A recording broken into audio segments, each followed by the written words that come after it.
Bienvenidos pues entonces a su clase número 9. Recuerden que estamos hablando de lo que son las garantías de libertad, ¿verdad? Ya pasamos por las garantías de igualdad, ya pasamos por las garantías de seguridad jurídica y ahora nos vamos, ¿verdad?, con lo que son las garantías de libertad que veíamos la clase pasada, que empezamos a tocar, ¿verdad?, que eran prácticamente las que consagraba el artículo, que aquí tenemos la diapositiva, el artículo 3, 4, 5, 6, 7, 8, 9, 10, 11, 24 y 25, ¿verdad? Recuerden que la clase pasada pues abarcamos el 3, el 4 pues ya lo habíamos tocado en lo que eran las garantías de igualdad, ¿verdad? Y que establecimos que pues en este caso la garantía de libertad que consagraba era respecto a el libre y espaciamiento, ¿verdad? Elegir el libre y espaciamiento de los hijos, ¿verdad? En eso consistía esta garantía de libertad que consagraba el artículo 4, que ya habíamos platicado de ella. Culminamos con lo que era el artículo 5, que era la libertad de trabajo, ¿verdad? Y las limitaciones a esa libertad de trabajo.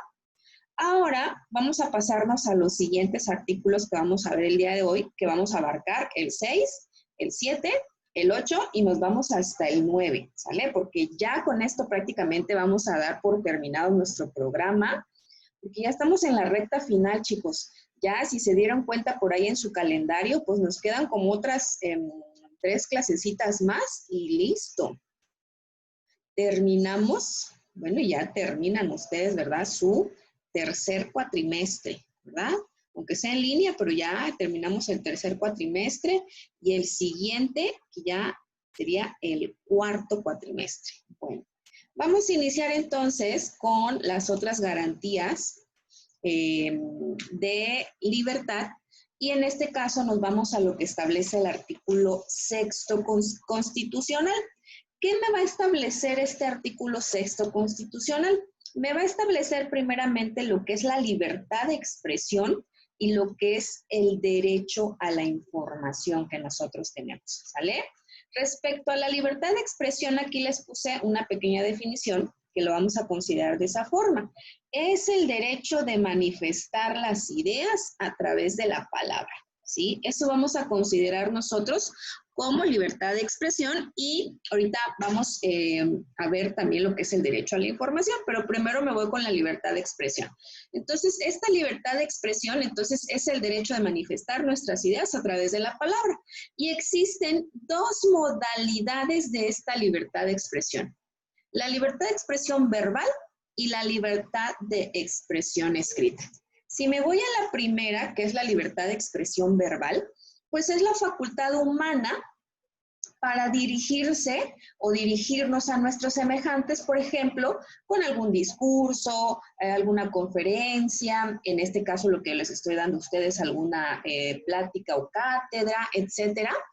Eso vamos a nosotros considerar como libertad de expresión verbal, obviamente a través de la palabra, ¿verdad? Y la libertad de expresión escrita es la facultad para emitir nuestra opinión, pero por medios escritos como periódicos, revistas, libros, etcétera, ¿sí? Entonces, estas serían nuestras modalidades de la libertad de expresión. La podemos expresar de manera verbal o la podemos expresar de manera escrita. Y esta libertad de expresión, fíjense, no solo abarca la libre manifestación de las ideas por medio de la palabra, ya sea verbal o escrita, como mencionamos ahorita, sino que también puede ser a través de gestos, de señas, símbolos, ¿sí? O de cualquier otra forma de elaboración de imágenes o sonidos, pero que nos vayan a permitir, transmitir una idea. Entonces, eso vamos a entender por la libertad de expresión, ¿sale? Ahora, ¿cuáles son esas limitaciones? Aquí lo tienen ustedes en la parte de abajo de la diapositiva. ¿Cuáles serían esas limitaciones a mi libertad de expresión? O sea, yo puedo manifestar libremente mis ideas, ya sea por cualquiera de las 2 modalidades, pero tampoco me voy a amparar bajo mi derecho de que estoy expresando mis ideas y voy a atacar, por ejemplo, la moral o derechos de terceros. Entonces ahí ya estoy ejerciendo mi derecho, pero entonces también estoy transgrediendo el derecho de otros. Y ahí es donde tenemos que encontrar ese equilibrio, y a veces es muy complicado, es muy difícil, ¿verdad? Encontrar ese equilibrio de decir, bueno, yo estoy ahora sí que ejerciendo mi derecho, pero cuando tú estás ejerciendo tu derecho y en ese mismo momento tú estás transgrediendo el derecho de otros, entonces ahí es donde entramos en conflicto, como por ejemplo, cuando los maestros tapan la carretera, ¿no? Por ahí ellos pueden decir, bueno, es que yo estoy ejerciendo mi derecho a la libertad de expresión, que es la manifestación. Yo me estoy manifestando contra, no sé, la reforma educativa, le vamos a poner que manifestaron mucho tiempo, ¿verdad? Y tapamos la carretera. Pero resulta que al tapar la carretera, ellos están ejerciendo su derecho a la libertad de expresión a través de su manifestación, ¿verdad? Pero están transgrediendo en ese mismo momento, pues el derecho a la libertad de tránsito de nosotros los demás ciudadanos. Entonces ahí es donde entramos en conflicto, ¿verdad? Para ver, bueno, a ver, vas a ejercer tu derecho, pero sin transgredir los derechos de los demás. Entonces, estas serían las limitaciones. Vean, que no se ataque a la moral, ¿sí? Por ejemplo, cuando yo a través de mi discurso, de mi palabra, o ya sea en modo escrito o verbal, defiendo o aconsejo algún vicio, alguna falta, algún delito, o si se ofende, por ejemplo, el pudor o la decencia o las buenas costumbres. Ahí estoy atacando a la moral de las personas. Entonces no puedo yo ahora sí que decir, bueno, estoy ejerciendo mi derecho a la libertad de expresión. ¿Qué otra limitación? Que no se ataquen los derechos de terceros. Aquí también es el ejemplo que yo les mencionaba, ¿verdad? De los maestros. Ahí están atacando también o transgrediendo ya los derechos de otros, de nosotros los ciudadanos. Entonces también yo tengo que limitar mi derecho a la libertad de expresión en ese sentido, que no voy a atacar los derechos de las demás personas. ¿Qué más? Que no se provoque ningún delito, ¿sí? Si yo con mi discurso estoy incitando, ¿sí? Incitando a las demás personas a cometer algún delito, pues entonces yo me voy a considerar también como ahora sí que el incitador o el cómplice de ese delito. Porque no puedo yo alegar, es que yo lo incité y aquel lo hizo, entonces castiga solamente al que lo hizo. No. Ustedes por ahí en Derecho Penal van a ver la clasificación de los delincuentes. Está el autor material, pero también está el autor intelectual. No sé si ya hayan visto esa clasificación de los delincuentes, ¿verdad? El autor material es el que ejecuta la acción, pero el autor intelectual, ¿sí? Es aquel, ¿verdad? Que en este sentido, pues es el que va a dirigir, a lo mejor él no ejecutó el acto, pero él sí lo pensó, lo ideó y nada más dio la orden. Entonces, también se castiga a ese autor intelectual. Entonces, podríamos nosotros considerar un poquito este ejemplo de que tampoco con mi discurso yo voy a incitar o provocar algún delito, ¿sale? Que no se perturbe el orden público. Bueno, aquí en esta parte es cuando, por ejemplo, nosotros a través de nuestro discurso de la palabra desprestigiamos o ridiculizamos alguna institución fundamental del país o incitamos a la rebelión o al motín. En ese sentido es cuando nosotros vamos a perturbar el orden público, ¿sí? Y por último, que no se afecte la vida privada, ¿sí? Cuando a través también de nuestra manifestación, de nuestro discurso, se causa odio, desprecio o demérito a una persona, ¿sí? O cuando con determinada actitud también se perjudican intereses de terceros, de otras personas. Entonces, estas serían las limitaciones, ¿sí? A mi libertad de expresión. Y ojo, el artículo 6º se va a enfocar a esta modalidad, a la expresión verbal, ¿sale?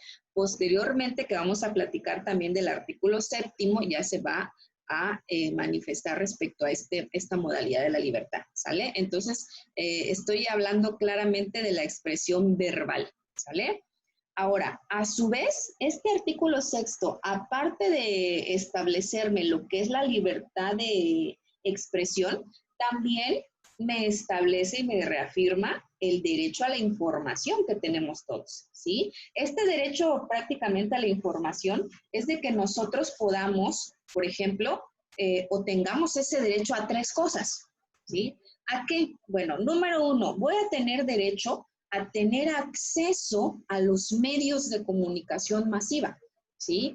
Televisión, radio y ahorita sobre todo lo que estamos ya en la era digital, pues ya todo mundo a través del internet pues ya tiene acceso, ¿verdad? A, sobre todo ahorita en la época de las redes sociales, Facebook, Instagram, YouTube, hasta TikTok, ¿verdad? Lo nuevo, etcétera, cualquiera que sea la plataforma, ya pues tenemos ese acceso que a lo mejor antes era un poquito más limitado.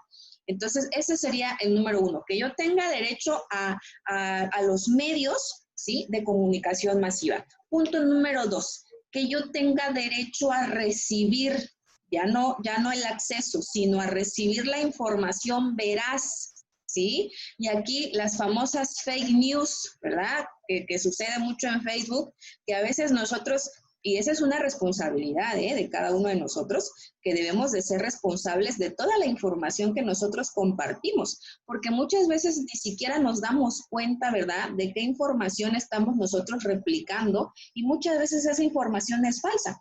Entonces, también el derecho a la información implica que tú tengas ese derecho a recibir la información veraz, ya sea de carácter político, comercial o cualquier situación, para evitar precisamente esa manipulación o el engaño, ¿sale?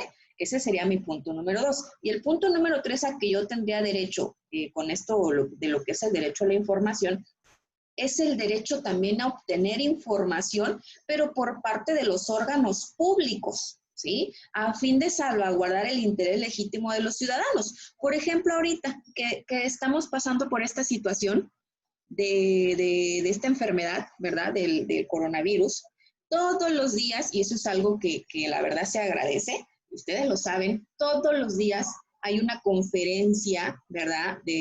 Ahora sí, en donde el subsecretario de Salud, pues, que ya es famoso, ¿verdad? Ya hasta tiene su club de fans, da información acerca de cuáles son los números, qué es lo que recomienda, no recomienda, las medidas, el semáforo, etcétera. Eso es algo también obligación por parte de los órganos, las instituciones públicas, de informarnos nosotros, porque también estaríamos hablando ahí que se implica otro derecho, que es el derecho a la salud, que establece el artículo 4.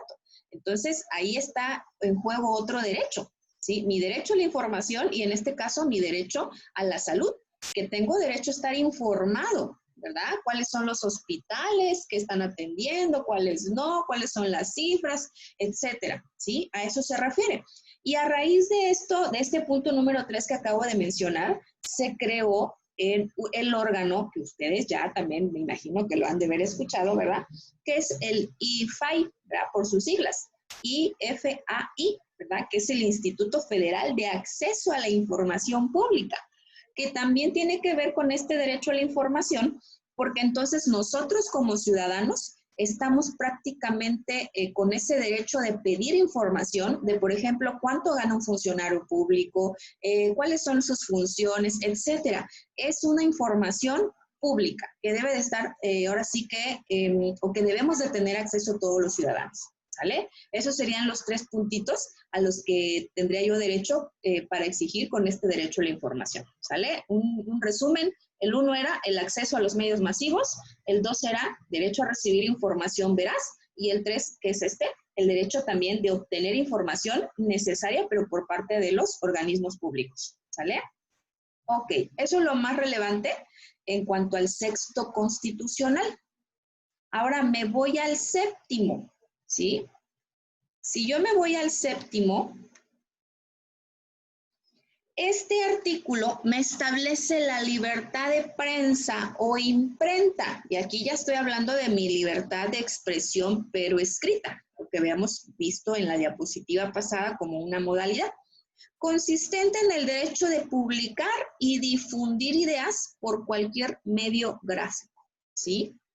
Esto es lo que vamos a entender nosotros por mi artículo 7º constitucional. Ahora, como les estaba o les había comentado en la diapositiva anterior, pues el artículo 6º me establece la libertad de expresión verbal y el artículo 7º me establece la libertad de expresión escrita, ¿sale? Que es lo que conocemos como libertad de imprenta o libertad de prensa. Ahora, ¿cuáles son estas limitaciones que va a tener mi libertad de, ahora sí que de prensa o de imprenta?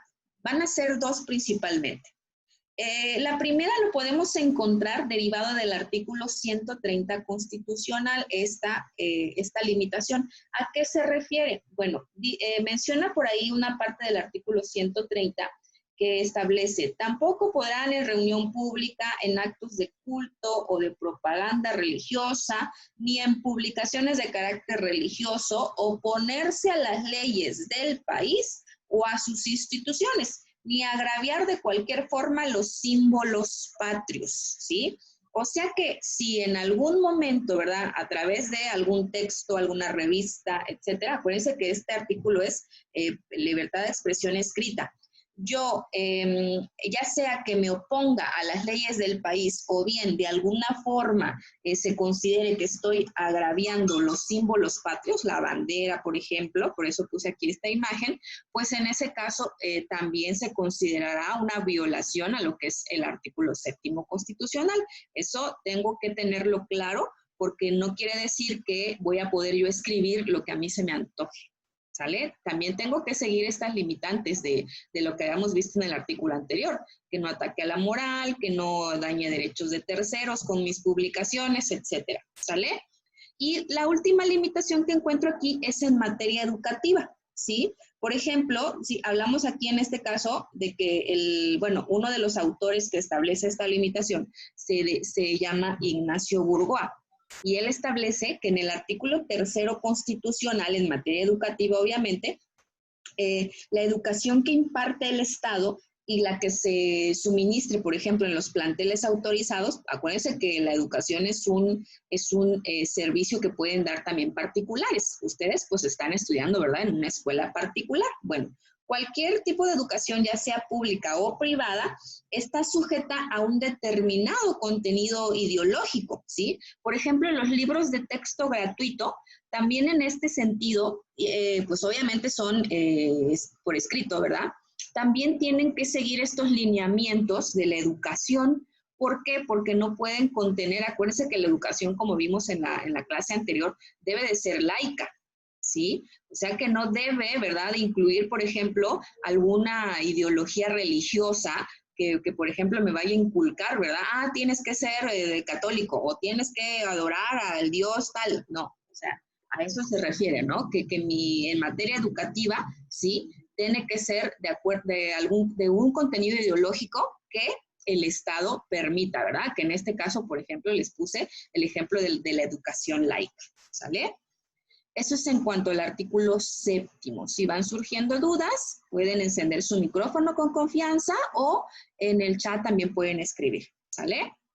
El artículo 8, chicos, el 8 constitucional, ¿qué establece este artículo? Bueno, pues este artículo, ya tendrán ustedes noción, me establece el derecho político de petición, ¿sí? El derecho de petición. ¿Y en qué consiste básicamente este derecho? Bueno, ahí tienen ustedes de este lado, de la diapositiva, que establece o que consiste en la facultad del gobernado de poder dirigirse a la autoridad para solicitar algo y en el deber correlativo impuesto a quienes ejercen el poder público de contestar por escrito los pedimentos. O sea que es un derecho y una obligación. ¿Derecho para quién? Para nosotros los gobernados, de poder dirigirnos, ¿sí?, a las instituciones, a la autoridad. Pero una obligación de parte de quién, de la autoridad, de tener que dar respuesta a esa petición. ¿Cuáles son los requisitos? Aquí se los puse. Requisitos de mi derecho de petición, de la petición y de la respuesta que me debe de dar la autoridad. Primero, de la petición, la tengo que hacer por escrito. ¿sí? No puede ser de forma verbal porque no quedaría constancia de esa petición y entonces, ¿cómo podría yo defenderme como gobernado ante la falta de respuesta de la autoridad? Por eso tiene que ser por escrito. Tiene que hacerse en forma pacífica. No voy a estar exigiendo, ¿verdad?, mi derecho, ahora sí que de manera a lo mejor denigrante o insultando o de manera irrespetuosa, por supuesto que no, ¿verdad? Y como lo maneja el tercer puntito aquí, debo de hacerlo pues de manera respetuosa, ¿sale? Estos serían los 3 requisitos de la petición.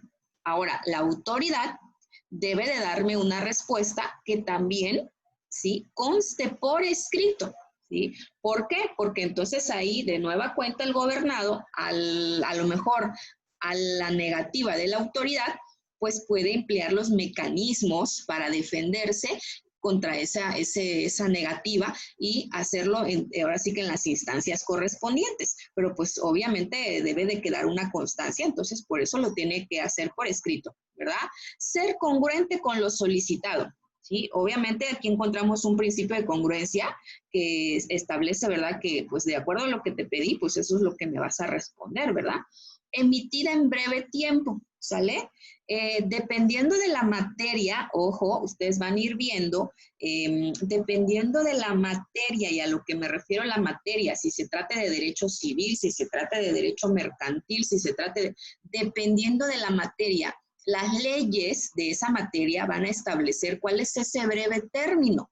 Por ejemplo, si tú en un juicio, en materia civil, a lo mejor vas a pedir alguna respuesta, bueno, pues si es en materia civil ante un juzgado familiar, pues ahí el Código Civil establece que son 3 días. Si es en materia administrativa, por ejemplo, son 3 meses. Eso va a depender de la materia.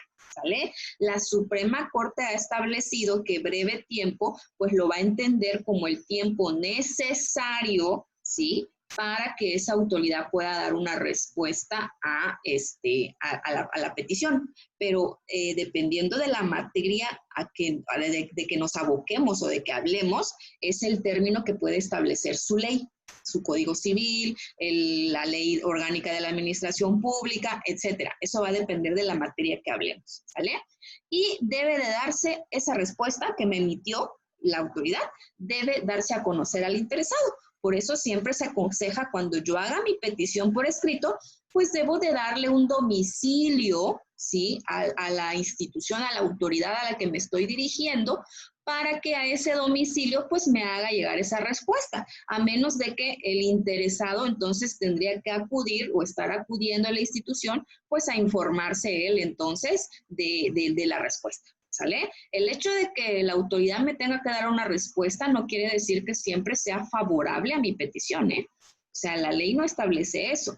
Eso va a depender de las circunstancias, del caso, ¿sí? Ahora, si hay una negativa y si yo creo que esa negativa no estoy conforme o infringe la ley, pues por supuesto que están los medios o los mecanismos, uno de estos es el amparo, ¿verdad? Para defenderme como gobernado si considero que esa negativa no es conforme a la ley. ¿Sale? Ok.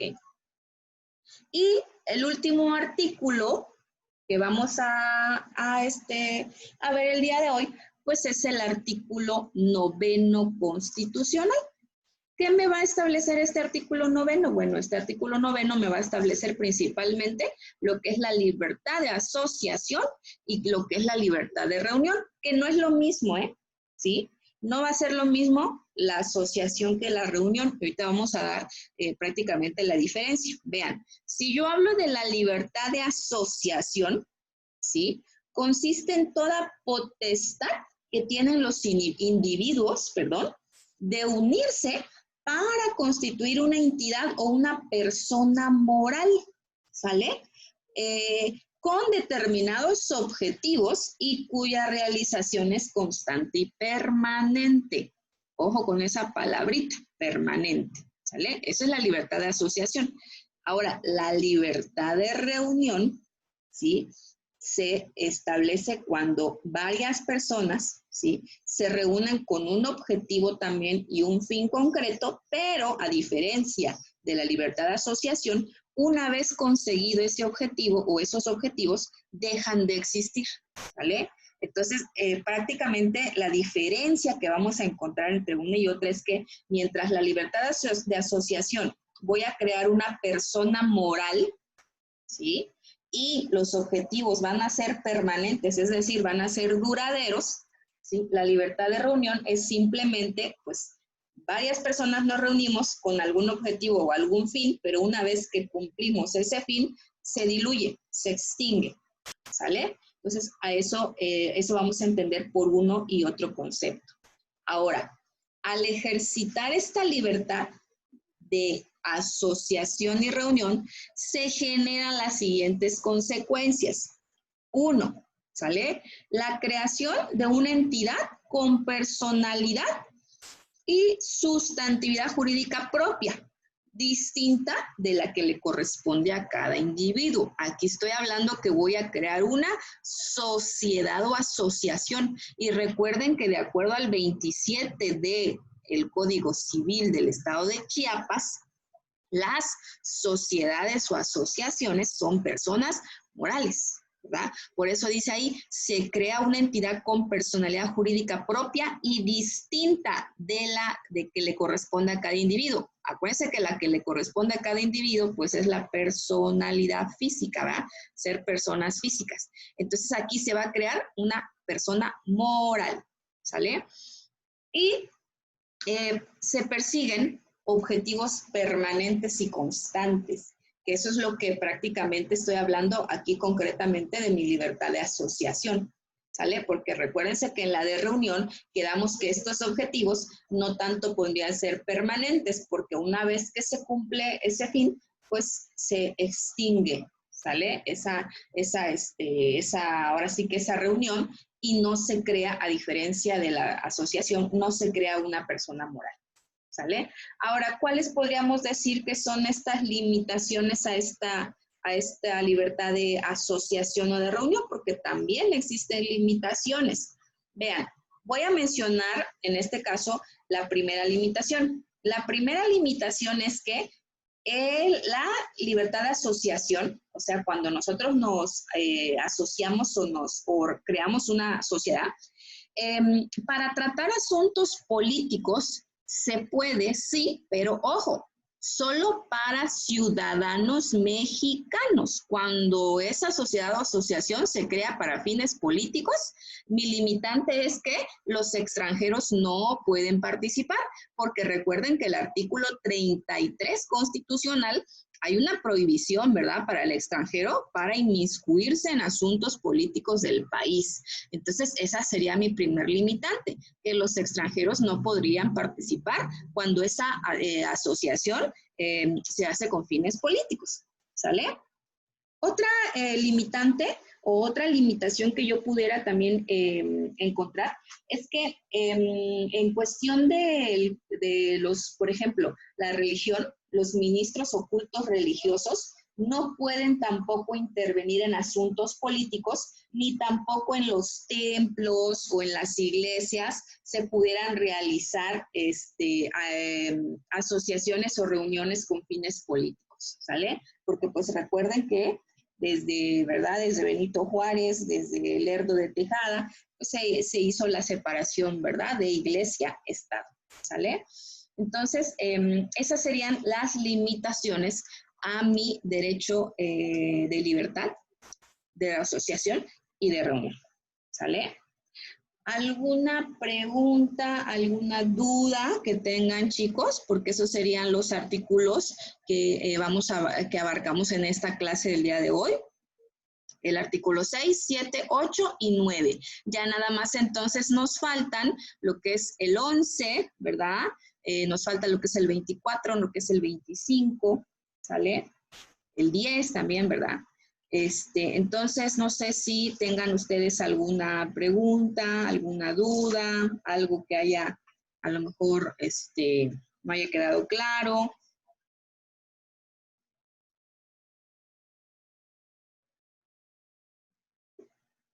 Pueden encender su micrófono. También tenemos el chat, como ustedes quieran.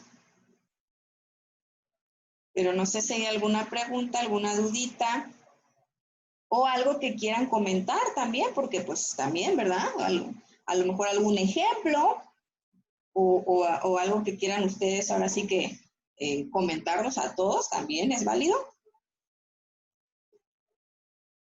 Pero uno por uno, pues no se peleen.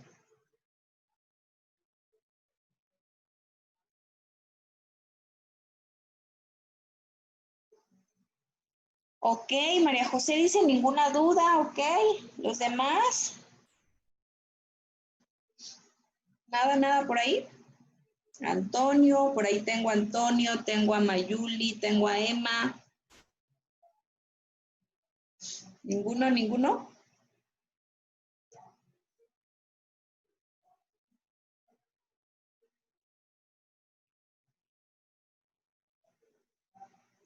Ninguna dice tampoco Mayuli.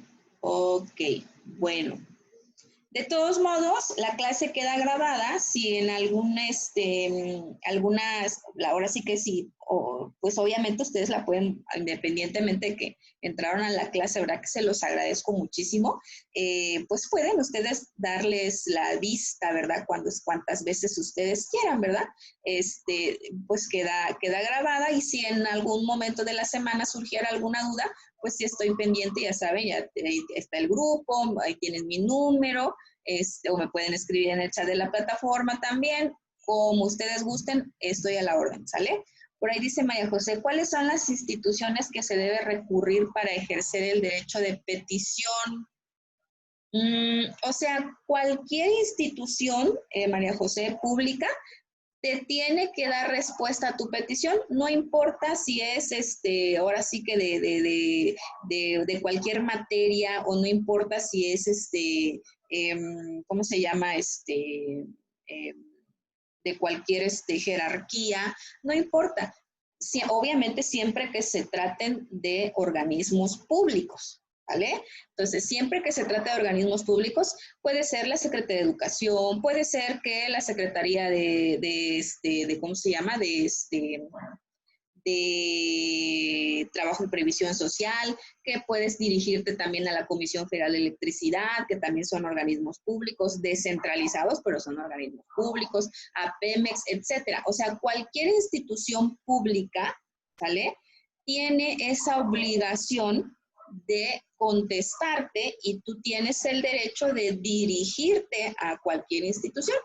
Entonces no hay así como que solamente estas. Cualquier institución pública tiene ese deber de darte respuesta y tú a la vez tienes ese derecho de dirigirte a ellas, ¿sí? A lo mejor, no sé, tú dirás, no, ay, es que yo quiero, por ejemplo, saber, mi cédula, en cuánto tiempo la Secretaría de Educación me entrega mi cédula. Ah, pues te puedes dirigir a la Secretaría de Educación Pública del Estado de Chiapas. Oye, si quiero saber, soy la ciudadana tal, mi domicilio es en tal, quiero saber en cuánto tiempo se realiza el trámite para la cédula, o quiero saber cualquier duda que tú tengas o cualquier petición que tú tengas, se las puedes, obviamente ya dijimos los requisitos, se las puedes externar y ellos están obligados a responderte, ¿no?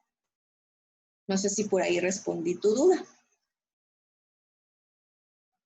Siempre que se trate de instituciones públicas, te puedes dirigir a ellas y tienen esa obligación de dar respuesta. Ok, bueno. ¿Alguien más?